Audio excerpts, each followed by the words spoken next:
Umu Eliza kwenu.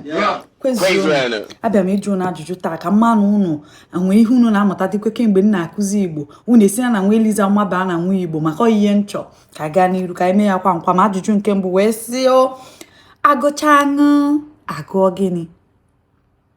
Ka ebo na-eje ebe ka ị na-agbaji na Google eji achọ onye ebe a. Agụcha aṅụ anyị agụọ gịnị?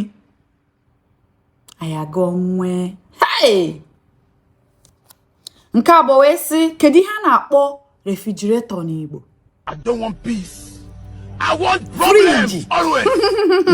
Pụta na Google dịrị ebe friji. Ya anyị na-akpọ ya n'Igbo bụ Igbo oyi. Amụkwana. Nke atọ gwa m ihe gba aka ba ubi chịrị ụmụ pụta. Kedu ihe bụ ihe a ga-agba aka ba ubi chịrị ụmụ wee pụta? Umu Eliza zanụ too ka ebi ya. Why are you running? Why are you running? Ede. Hey, ede. Ka anyị gaa n'iru. Nke anọ wee sị o ọdụm na agụ ke nke bụ tiger ke nke bụ lion. Unu ama ya? Umu Eliza ọdụm bụ lion, tiger bụ agụ. O kesi akpụ ya. Ọzọ kịta ọ na-asị ọ bụghị ya ọ lion bụ agụ. Ere m.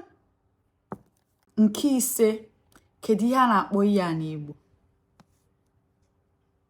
Scissors. Wetere m scissors ahụ. Ya na-akpọ ya bụ mkpa. Ngwa nsogbu adịrọ na-amụnụ. Agwa m unu gbaanụ mbọ na-amụ Igbo. Kono hapụ ịtọ na-amụ. Gwa metụrụ maka na akara ịhụnanya tinye okwu na ngalaba okwu tụsakene m ozi a. Masị ekwe nwa ada. Ọ dị n'ụbọchị ọzọ.